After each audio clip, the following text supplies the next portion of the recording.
قل هو القادر على أن يبعث عليكم عذابا من فوقكم أو من تحت أرجلكم أو يلبسكم شيعا ويذيق بعضكم بأس بعض رب اشرح لي صدري ويسر لي أمري واحلل عقدة من لساني يفقهوا قولي۔ تمام قسم کی تعریف سدا زندہ سلامت رب العالمین کے لیے سزاوار ہے۔ بعدہ درود سلام کا تحفہ اللہ کے حبیب محمد الرسول اللہ صلی اللہ علیہ وسلم پر نازل ہو۔ ہم نے موضوع کی مناسبت سے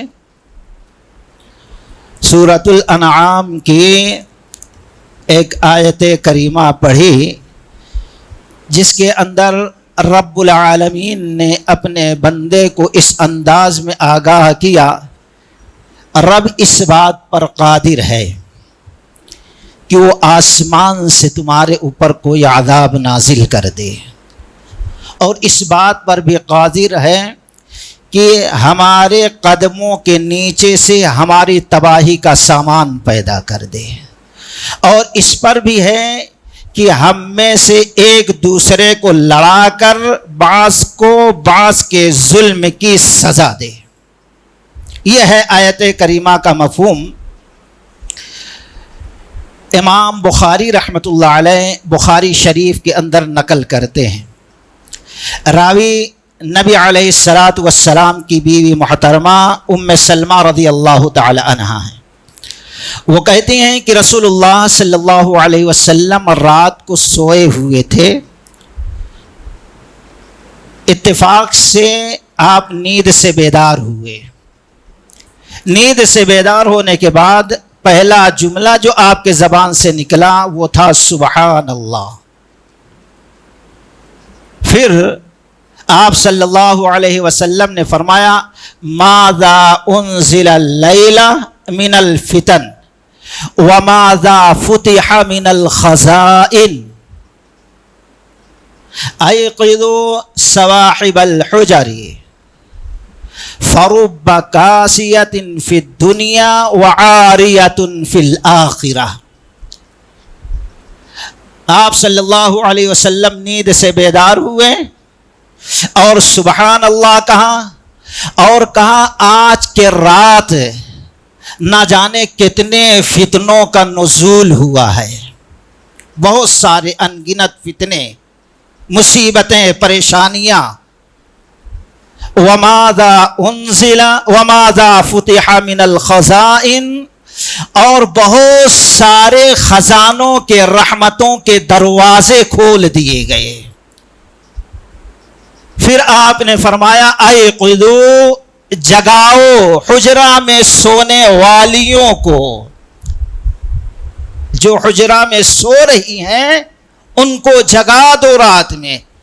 فرب کاسیۃ فی الدنیا، کتنی ایسی عورتیں ہوں گی کہ دنیا میں کپڑا پہننے والی ہوں گی، وعاریۃ فی الآخرہ، لیکن آخرت میں وہ ننگے جسم ہوں گے۔ اس حدیث پر غور کریں دوستو کہ اللہ کے نبی علیہ الصلاۃ والسلام سب سے پہلے اللہ کی پاکی بیان کیے، پھر اس کے بعد کہا کتنے فتنوں کا نزول ہوا اور نہ جانے کتنے رحمتوں کے خزانے دروازے کھولے گئے۔ اب چاہیے کہ گھر والوں کو اٹھائیں۔ اگر کوئی شخص دنیا کے عذاب، فتنے، تکالیف، دکھ، درد سے بچنا چاہتا ہے، اس کو چاہیے کہ رات کی میٹھی نیند کو قربان کرے اور اپنی پیشانی کو بارگاہ الہی میں جھکا دے، اور اللہ تبارک و تعالی سے اس فتنے عذاب سے پناہ مانگے تو اللہ فتنے سے نجات دے دے گا۔ اور جو لوگ اللہ کی رحمتوں کو، مغفرتوں کو حاصل کرنا چاہتے ہیں، ان کو بھی چاہیے وہ خود اور اپنے گھر والے جو ماں، بہن، بیٹی کی شکل میں ہیں ان کو بھی اٹھائیں اور انتہائی شرمندگی اور ندامت کے ساتھ اپنے ہاتھ کو بارگاہ الہی میں پھیلائیں اور اپنے گناہوں پہ مغفرت کریں، اللہ کی رحمت جوش میں آئے گی تو اللہ تبارک و تعالی اس کے سارے گناہوں کو بخش دے گا اور رحمتوں کے دروازوں کو کھول دے گا۔ اور پھر آپ نے نجات دی، بیان فرمایا کہ فربا کاسیات، دنیا میں کتنی عورتیں ہیں جو کپڑے تو پہنے ہوں گی لیکن آخرت میں ننگی آئے گی۔ اس کی بہت ساری قسم ہیں لیکن یہ وقت ساتھ نہیں دیتا کہ ہم بیان کریں، چاہے وہ باریک کپڑے ہوں، چاہے جسم کے کچھ حصے پہ کپڑے ہوں، کچھ حصہ کھلا ہو، یا ایک دم تنگ کپڑا ہو جس سے جسم کے نشیب فراس عورتوں کے ظاہر ہوتے ہوں، ایسی عورتیں ظاہر میں یہاں کپڑا پہنتی ہیں، یہاں ملعونیت کا لباس اپنے اوپر ڈال لیتی ہیں، جس کے وجہ سے رحمت کے فرشتے تو نہیں آتے، اللہ تعالیٰ مغفرت کے دروازے تو نہیں کھولتا، لیکن ملعون ملامت والے ان کے اوپر شیطان مسلط ہوتے ہیں، اور اس کی وجہ سے اللہ تعالیٰ ایسی عورتوں کو جنت سے اتنا دور رکھے گا کہ جنت کی خوشبو بھی ان کو نہیں ملے گی، جبکہ جنت کی خوشبو 500 سال کے مسافت کی دوری سے سونگھی جا سکتی ہے۔ غور کا مقام ہے دوستو۔ آج ہمارے اوپر آفات، مصائب، پریشانیاں کیوں آتی ہیں؟ اختصار کے ساتھ سب سے پہلے یہ ہے کہ ایک تو ہمارے گناہوں سے ہم کو پلٹار کر اللہ کی طرف لانے کے لیے عذاب، مصیبت، پریشانیاں آتی ہیں، جس کے بارے میں اللہ نے فرمایا ظہر الفساد فی البر والبحر بما کسبت ایدی الناس لیذیقہم بعض الذی عملوا لعلہم یرجعون۔ یہ زمین پہ جو فساد، بگاڑ، پریشانیاں، تکالیف کسی بھی شکل میں آتی ہے، یا کہ سمندروں میں، دریاؤں میں کسی بھی قسم کا فساد، بگاڑ، سونامی اور اسی طریقے سے طغیانی آتی ہے، وہ ہمارے بعض گناہ، نافرمانی کی وجہ سے آتی ہے، تاکہ لیذیقہم بعض الذی، بعض ہمارے گناہ کی سزا دے کر اللہ ہم کو احساس دلائے کہ یہ پریشانی، یہ تکلیف، یہ عذاب کیوں آیا، اور بندہ پھر اس کے بعد اپنی اصلاح کرتے ہوئے اپنے گناہوں کی طرف جو پیر کو رکھا ہوا ہے اس پیر کو نیکیوں کی طرف پلٹا دے، دین کی طرف پلٹا دے، اللہ کے فرامین کی طرف پلٹا دے، اپنی اصلاح کر لے، لعلہم یرجعون، کہ شاید اللہ کہتا لوٹ آئے میرا بندہ میری طرف۔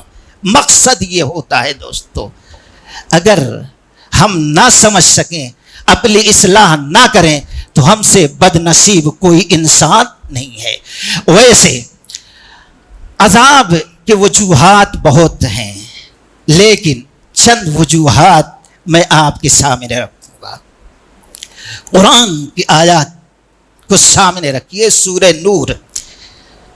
عائشہ رضی اللہ تعالی عنہا پر جب بہتان لگا، اللہ تبارک و تعالی برات کی آیتیں نازل کرتے ہوئے فرمایا ان الذین یحبون ان تشیع الفاحشۃ فی الذین آمنوا لهم عذاب علیم فی الدنیا والآخرہ واللہ یعلم وانتم لا تعلمون۔ جو لوگ ایمان والوں کے درمیان، مسلم معاشرہ میں، مسلم سوسائٹی میں، مسلم گھرانوں میں، مسلم سماج میں فواحش پھیلانا چاہتے ہیں، برائیاں پھیلانا چاہتے ہیں، بدکاریاں عام کرنا چاہتے ہیں، یحبون ان تشیع الفاحشۃ فی الذین آمنوا لهم عذاب علیم فی الدنیا والآخرہ، ایسے لوگوں کو اللہ دنیا کے اندر بھی عذاب دے گا اور آخرت میں دردناک عذاب ہے۔ اس آیت کا پس منظر کیا ہے؟ عائشہ رضی اللہ تعالیٰ عنہ پر بہتان لگا، جھوٹا، بدکاری کا، اس کو اللہ تعالیٰ نے فرمایا فواحش پھیلا رہے ہیں۔ اب خالی جھوٹا الزام بیان کرنا فواحش پھیلانا ہے تو آج جو ہمارے گھروں میں ٹی ویوں کی شکل میں ہے، ڈراموں کی شکل میں ہے، یہاں تک کی ترقی آج معصوم بچے کے ہاتھ میں موبائل ہے اور کیا کیا چیزیں اس کے اندر نہیں ہے، اور ہمارے بچے دیکھ رہے ہیں ماں باپ بڑے شوق اور ذوق کے ساتھ اپنے معصوم بچوں کے ہاتھ میں موبائل رکھ دیتے ہیں ٹائم پاس کرنے کے لیے تاکہ بچے کا دل بہلے، لیکن یہ نہیں سمجھتے کہ یہ بچہ اس میں کیا دیکھ رہا ہے۔ گانے، سیریل، کیسے مرد عورت کے اختلاط، ننگا پن آج گھر اور ہاتھ میں موجود ہے۔ یہ آج ہم اپنے گھروں میں فواحش پھیلا رہے ہیں، بدکاریاں عام کر رہے ہیں، تو بتائیے اس کی سزا کیا ہوگی؟ دنیا میں ذلت اور رسوائی، آخرت میں دردناک عذاب ہوگا۔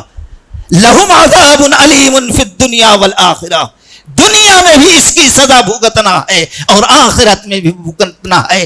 امام ابن ماجہ رحمت اللہ علیہ ابن ماجہ کے اندر ایک لمبی حدیث نقل کرتے ہیں۔ حضرت عبداللہ رضی اللہ تعالیٰ نے بیان کیا کہ اللہ کے نبی علیہ السلام نے فرمایا لم تظہر الفاحشہ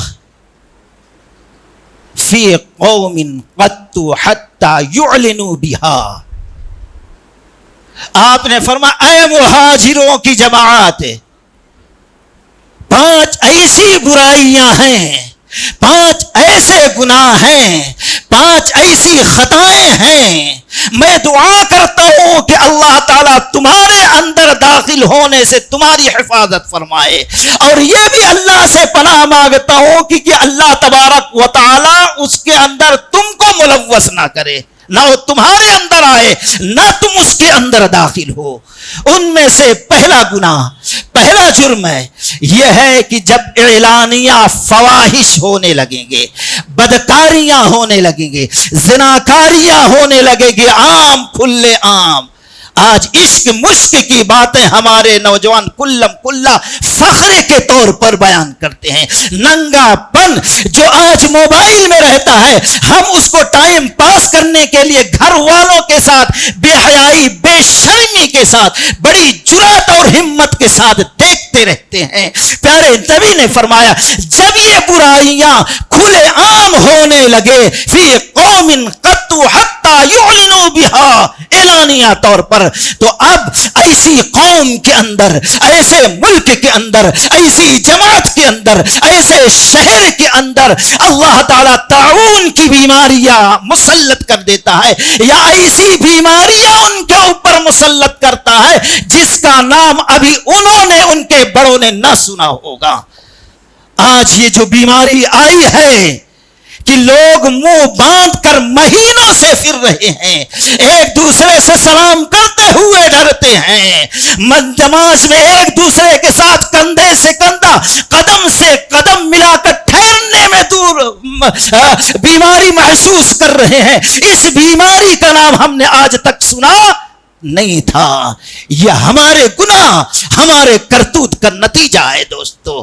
یہ ہے عذاب، یہ ہے فتنہ جو پیارے نبی علیہ السلام نے فرمایا کہ آج میں نے دیکھا رات میں نہ جانے کتنے فتنوں کا نزول ہوا ہے۔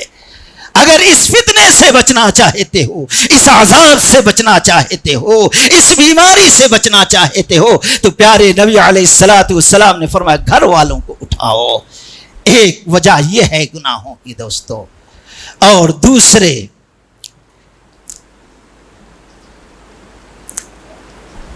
اللہ کے نبی علیہ السلام آگے فرماتے ہیں اسی حدیث میں وَلَمْ يَنْقُصُ الْمِكْيَالَ وَالْمِيزَانَ إِلَّا أُخِذُوا بِالسِّنِينَ وَالشِّدَّةِ۔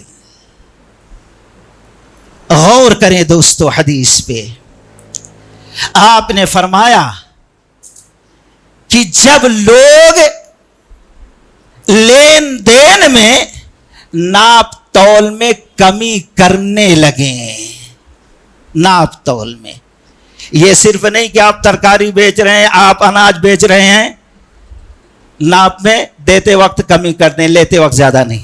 اس کا مفہوم بڑا کشادہ ہے، بڑا کشادہ ہے. صرف خرید فروخت کی حد تک نہیں ہے. ایک باپ ہے، اس کے اوپر کیا حقوق، کیا ذمہ داریاں ہیں اولاد کی، وہ ذمہ داری ادا کرنے میں بھی یہ حدیث کے اندر شامل ہے.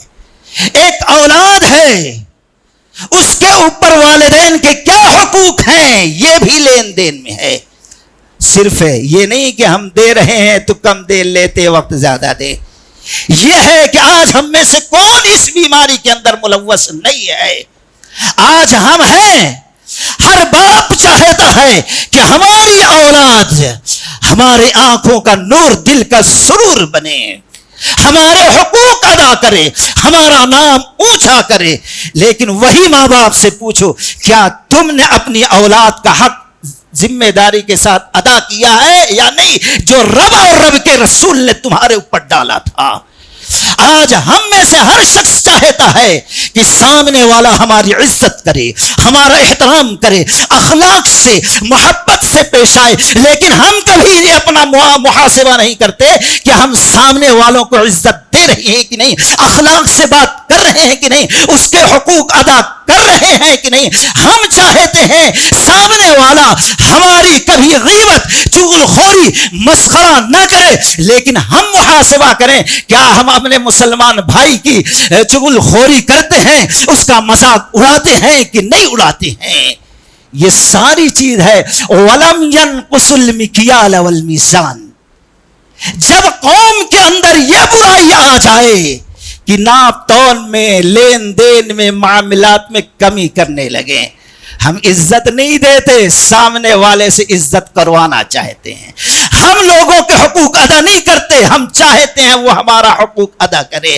میاں چاہتا ہے بیوی اس کے سارے حقوق ادا کرے، لیکن یہ نہیں دیکھتا میاں شوہر کہ ہم نے بیوی کے حقوق ادا کیے کہ نہیں. بیوی چاہتی ہمارا شوہر ہمارا حق ادا کرے، لیکن ہم یہ بیوی نہیں دیکھتی کہ اس نے شوہر کا حق ادا کیا ہے کہ نہیں کیا ہے.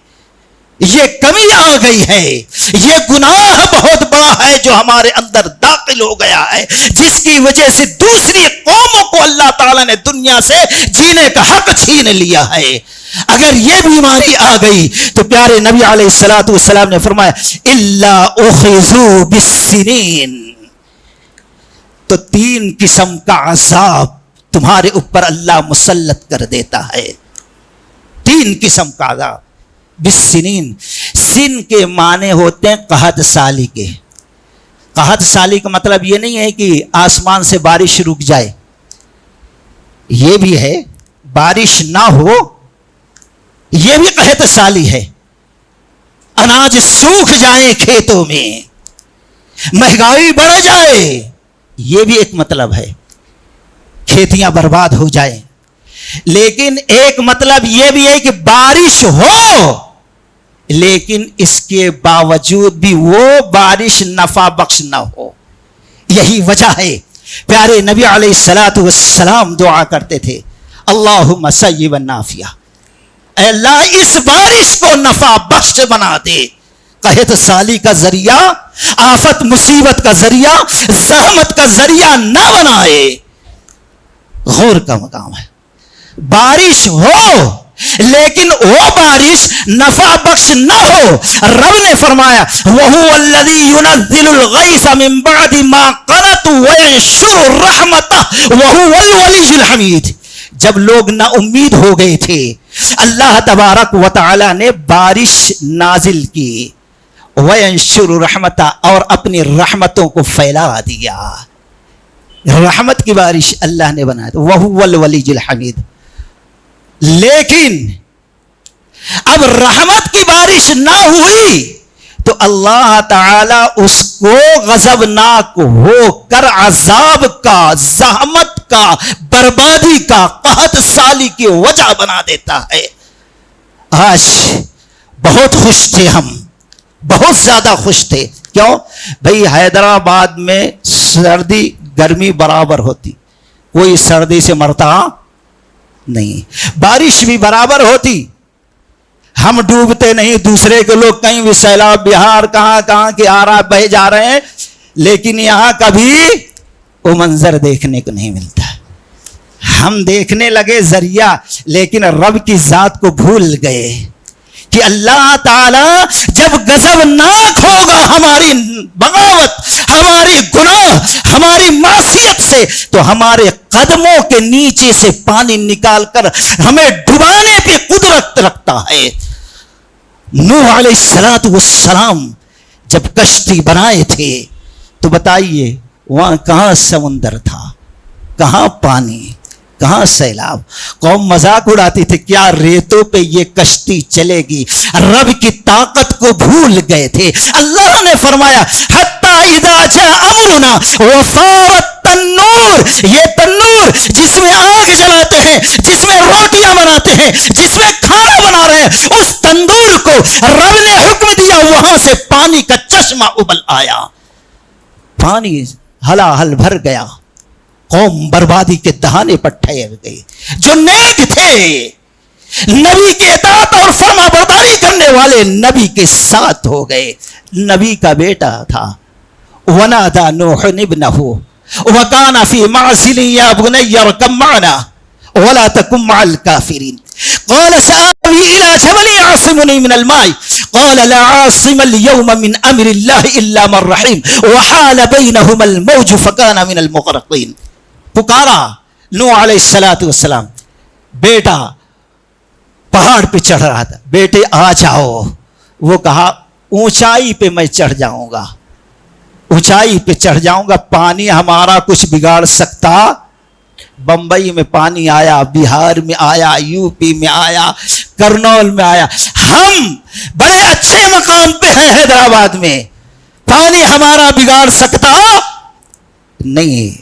وہاں بھول گیا تھا نوح علیہ السلام کا بیٹا. کہاں اس چٹان پہ پہاڑی پہ چڑھ جاؤں گا.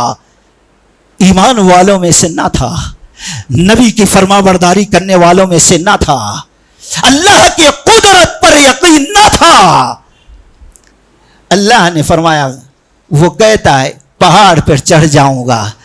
نوح علیہ السلام نے فرمایا لا عاصم اليوم من امر اللہ، آج اللہ کے اس عذاب سے کوئی بچ سکتا نہیں مگر جس پر اللہ رحم کرے. کہا بچوں گا پہاڑ پہ چڑھ کر. رب کا حکم ہوا، پانی کے تھویلے گئے اور اس کو بھی کھینچ لیا اپنے اندر. بچ سکا نہیں دوستو. اللہ کو کسی ذریعے کی ضرورت نہیں ہے. کہ یہ رہا تھا جب لین دین میں، معاملات میں، حقوق ادا کرنے میں کمی بیشی ہونے لگے، اللہ تبارک و تعالی نبی نے فرمایا 3 قسم کا عذاب مسلط کر دیتا ہے. اس میں سے ایک آپ صلی اللہ علیہ وسلم الا اخذوا بالسنین قحط سالی.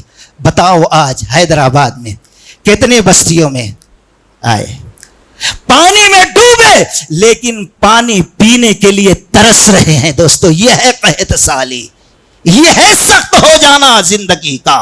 اس گناہ کی وجہ سے ہے. ضروریات زندگی، عیش و آرام کے سارے سامان گھر میں سجے ہوئے تھے لیکن آج ایک بھی بچا نہیں. یہ ہے قحط سالی. یہ ہمارے گناہوں کا نتیجہ ہے دوستو، جو عذاب کی شکل میں آیا ہے. ابھی بھی وقت ہے اصلاح کرنے کی. اور دوسرے پیارے نبی علیہ السلام نے فرمایا من السنین. اور دوسرا یہ وشدت، دوسرا یہ ہے زندگی کا تنگ ہو جانا، زندگی کا مشکل ہو جانا. آج ساری چیزیں ہیں لیکن زندگی مشکل. جوان ہو گیا ہے بچہ شادی کے لائق، لیکن نہیں، گھر والے شادی نہیں کرتے جب تک کہ اپنے قدموں پہ ٹھہر نہ جائے. محنت کوشش کرتے کرتے 25 سال 30 سال پہنچتا. بڑی مشکل سے شادی، پھر قرضوں میں ڈوبا ہوا ہے کیونکہ اللہ و رسول کے احکام کی پابندی نہیں کیا ہے. ابھی قرض ادا نہیں کیا کہ بچے کی پیدائش ہوتی ہے. بچی پیدا ہوئی تو زحمات سمجھتا ہے اور پھر وہیں سے تعلیم اور اس کی شادی کی سوچنے لگتا ہے. ایک انسان ہے جس کو ایک دو بیٹیاں مل گئی، سمجھ لو اس کو رحمت سمجھنے کے بجائے عذاب سمجھتا ہے، کہتا ہے زندگی مشکل ہو گئی، اب اس کی شادی کے بارے میں سوچنا ہے، اس کے دولہے کے بارے میں سوچنا ہے، ایسا ویسا پوری زندگی تنگ اور مشکلات سے بھری رہتے یہاں تک کہ قبر تک پہنچ جاتا ہے۔ یہ ہے لین دین میں کمی کی عذاب۔ اور اس کے بعد پیارے نبی علیہ الصلوۃ والسلام نے فرمایا وجور السلطان علیہم، تیسرا عذاب صرف ایک گناہ کی وجہ سے اللہ تعالی ظالم حکمراں کو، جابر، کمینے، عیاش، ذلیل، مکار، دغاباز، دنیا بھر کی جس کے اندر برائیاں ہو، دل سختی سے پتھر ہو گیا ہو، ویسے ظالم جابر کو اللہ مسلط کر دیتا ہے ایسی قوم پر جو لین دین میں کمی بیشی کرتی، حقوق ادا کرتی نہیں۔ آج دیکھ لو دوستو، پریشانی پہ پریشانی، مصیبت پہ مصیبت، فتنے پہ فتنے، عذاب پہ عذاب، یہ ظالم حکومت جو ہے ہم سے ہمارے گھروں کو چھیننا چاہتی ہے۔ یہاں تک کہ مسجد اور مدارس سے جو اسلام کے حفاظت کے مضبوط قلعے ہیں، آج ان کو بھی بند کرنے کی کوشش کر رہی ہے یہ حکومت۔ غور کرنے کا معاملہ، کیوں؟ یہ ہمارے کرتوت کا نتیجہ ہے، جو ہم نے معاملات میں کمی بیشی، صرف لینا جانے، دینا جانے نہیں، یہ ہے عذاب کی وجہ دوستو۔ تو خیر، اور اس کے بعد اللہ کے رسول صلی اللہ علیہ وسلم ایک تیسرا گناہ گناتے ہیں، وَلَمْ يَنْقُضُوا عَهْدَ اللَّهِ وَعَهْدَ رَسُولِهِ إِلَّا سَلَّطَ اللَّهُ عَلَيْهِمُ الْعَدُوَّ مِنْ غَيْرِهِمْ۔ آپ صلی اللہ علیہ وسلم نے فرمایا جب لوگ اللہ و رسول سے غداری کرنے لگے، اللہ و رسول سے وعدہ خلافی کرنے لگے، تو اللہ تبارک و تعالی ان کے اوپر ان کے علاوہ غیر کو جو دشمن ہے اس پر مسلط کر دیتا ہے۔ اب جو بھی چیزیں ہیں اس سے وہ دشمن چھین لیتا ہے۔ آج بتائیے، توحید جو تھی، اللہ تبارک و تعالی نے عہد و پیمان لیا تھا، وَإِذْ أَخَذَ رَبُّكَ مِنْ بَنِي آدَمَ مِنْ ظُهُورِهِمْ ذُرِّيَّتَهُمْ وَأَشْهَدَهُمْ عَلَىٰ أَنفُسِهِمْ أَلَسْتُ بِرَبِّكُمْ قَالُوا بَلَىٰ شَهِدْنَا۔ رب نے بابا آدم علیہ السلام کے پشت پہ نکالا، کہا کیا تم اس بات کی گواہی نہیں دیتے کہ میں تمہارا رب؟ کیا معنی ہے رب کا؟ آج عام طور پر ایک ہی معنی مراد ہم لیتے، بھئی پالنے والا۔ رب کا مفہوم اتنا وسیع ہے، رب کی جتنی بھی اور صفتیں ہیں ساری صفتوں پر یہ صادق آتا ہے۔ رب کا جو مفہوم قرآن نے 50 جگہوں پہ بیان کیا وہ ہے کہ دستور، قانون، شریعت، وصول بنانے والا یہ ہے۔ لیکن آج یہ مہینہ کیا ہے؟ عید میلاد کے نام سے جانا جاتا ہے۔ افسوس ہے دوستو، سورۃ الشورى اٹھاؤ دوستو، ام لہم شرکاء شرعوا لهم من الدین ما لم یعظم به اللہ ولولا کلمۃ الفصل لقضی بینہم وان الظالمین لهم عذاب علیم۔ رب نے فرمایا یہ میلاد جس کو عیدوں کا عید نام دے دیا ہے، اور نہ جانے نہ منانے والوں کو کیسے کیسے گالیاں اور الفاظ سے نوازا جاتا ہے۔ رب کیا کہتا ہے؟ ام لہم شرکاء شرعوا لہم من الدین، کیا تم نے اللہ کے برابر کسی اور کو شریک بنا لیا ہے؟ شرعوا لہم من الدین، کہ جس چیز کی اجازت ما لم یعظم بہ اللہ، رب نے جس چیز کی اجازت نہیں دی، جو وصول، دستور، قانون نہیں بنایا، ویسی چیز کا حکم وہ تمہارا شریک دیتا ہے۔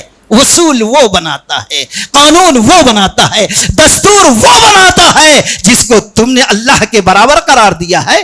ما لم یعظم بہ اللہ، اللہ نے اجازت نہیں دی تھی۔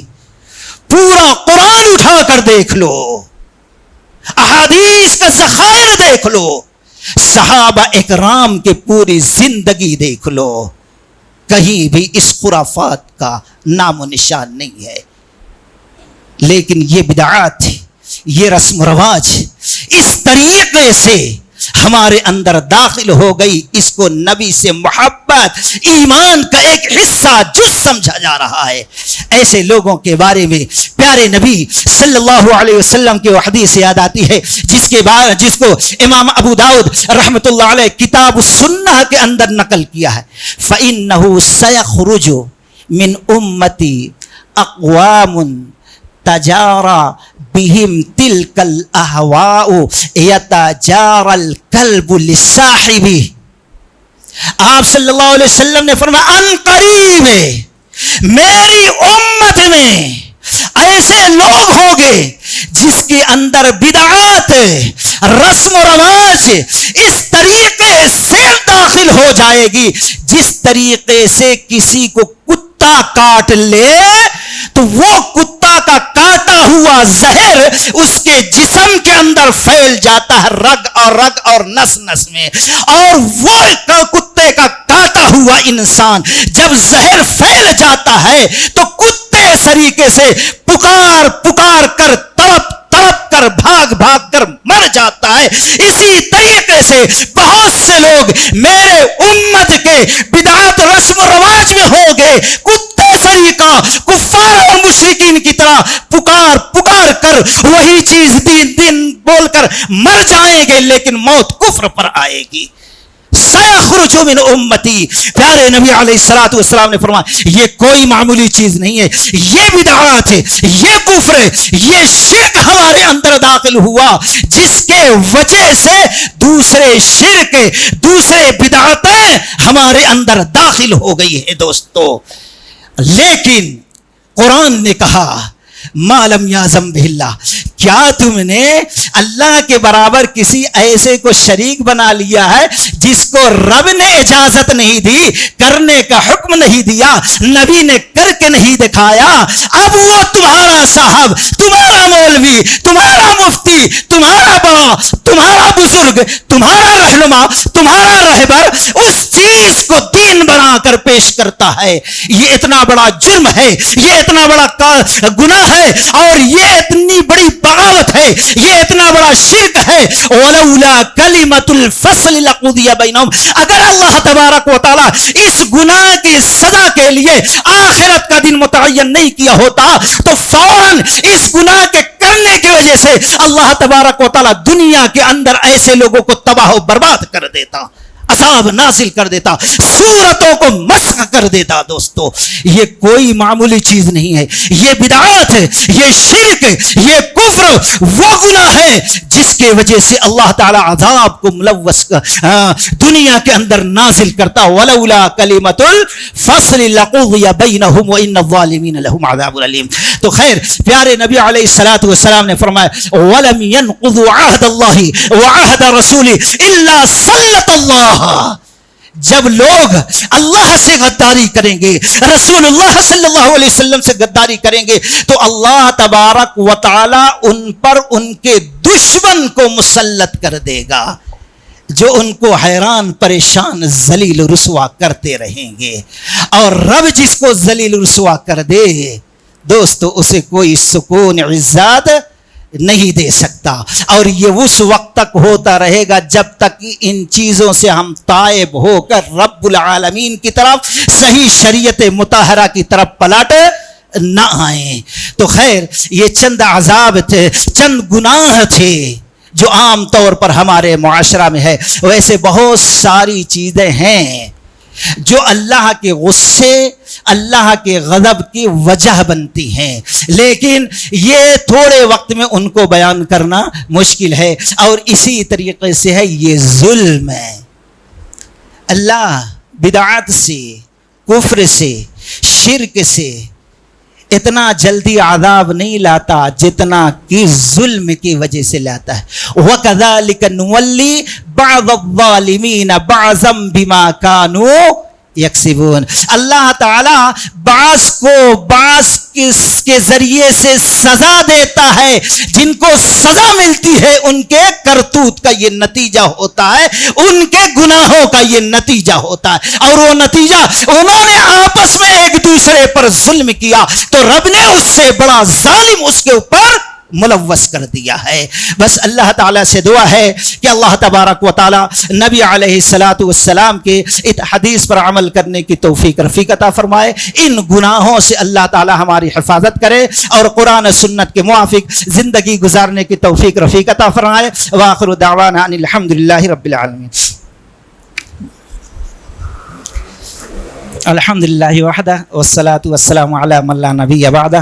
قال الله تبارك وتعالى في القرآن المجيد ونفعنا وإياكم بالآيات والذكر الحكيم. بھائی جیسا کہ آج حالات بھی دیکھ رہے ہیں اور آپ کی مسجد کی زمین بھی خریدی گئی ہے.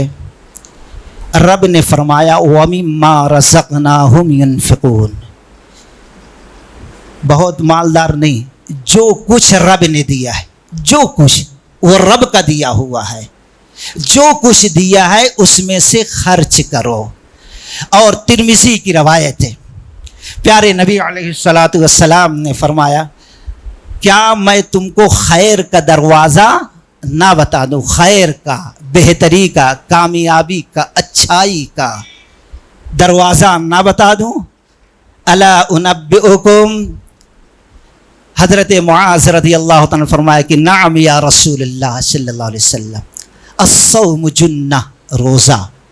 دوسرے الصدقۃ تطفئ الخطیئہ کما یطفئ الماء النار. آپ نے فرمایا خیر کے دروازوں میں سے ایک دروازہ ہے صدقہ خیرات کرنا. صدقہ رب العالمین کے غضب کو خوشی میں بدل دیتا ہے. صدقہ ایک ایسی نیکی ہے کہ اللہ کے نبی صلی اللہ علیہ وسلم نے فرمایا تم سے گناہوں کو اس طریقے سے صدقے کے ذریعے سے اللہ مٹا دیتا ہے جیسے کہ آگ لکڑی کو جس طریقے سے آگ کو پانی بجھا دیتا ہے. پانی ڈال دو کیسی بھی آگ ہو وہ بجھ جاتی ہے. آج ہم سے بہت سارے گناہ سرزد ہے جس کی وجہ سے رب العالمین قسم کے آج سال سے ہم دیکھ رہے ہیں قسم کے فتنے, مصیبتیں, پریشانیاں, بیماریاں, نہ جانے کیسی کیسی آفات ہمارے اوپر آ رہی ہیں. اگر ہم چاہتے ہیں اللہ ان فتنوں سے ہماری حفاظت فرمائے, اللہ تعالیٰ ان فتنوں سے ہم کو دور کر دے, بچا لے, تو ہمارے لیے ضروری ہے کہ ہم اللہ کو راضی کر لیں. راضی کرنے کے دروازوں میں سے ایک دروازہ یہ ہے صدقہ خیرات. جو ہمارے بھائی پریشان ہیں ان کی مدد کیا جائے جس طریقے سے بھی ہو. اور دوسرے یہ جو مسجد کے لیے, یہ دوستو آج نہیں کتنے دن کی زندگی ہے, سوچو کتنے سال جی لیے ہوں گے, 60 سال 70 سال 50 سال جی لیے, لیکن مرنے کے بعد کب مرتے؟ آج مرتے 100 سال کے بعد مرتے. مر کے جانا ہے قبر میں. اب قبر میں آج سے جو 10,000 سال 2,000 سال پہلے مرے وہ بھی پڑے ہوئے ہیں, بڑے بڑے بادشاہ, غریب بھی پڑے, سب کی ایک ہی حالت ہے.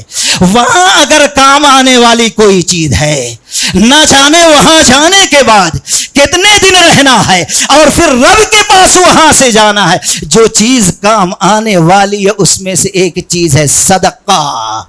اللہ کے نبی صلی اللہ علیہ وسلم نے ایک مرتبہ غزوہ تبوک کے لیے مال جمع کرنے کا اعلان کیا, چندے کا اعلان کیا. جس صحابی کے پاس جو تھا کوئی 1000 سواریاں دے دیا, کوئی ہزاروں درہم دے دیے, کوئی گھر کا پورا سامان اٹھا لایا, کوئی آدھا سامان اٹھا لایا. ان کو یقین تھا صدقے کے فضائل کیا ہے دوستو. یہ پیسہ آپ بیمار ہو جاتے ہیں, یہاں کام آتا نہیں آتا, لیکن رب کعبہ کی قسم, نبی کی حدیث پر یقین ہے تو یقین کرو, ایک پیسہ اگر خرچ کرتے ہیں 1 روپیہ تو یہی لاکھوں کی تعداد. جتنا بڑا خلوص ہوگا اجر میں اتنا اضافہ ہوگا. سوچو صحابہ اکرام اس کی فضیلت, اس کی اہمیت, اس کا مقام, اس کا مرتبہ جانتے تھے. پیارے نبی علیہ الصلوۃ والسلام نے اعلان کیا, جس کے پاس تھا لا کر جمع کیا. اب نبی علیہ الصلوۃ والسلام موجود ہیں.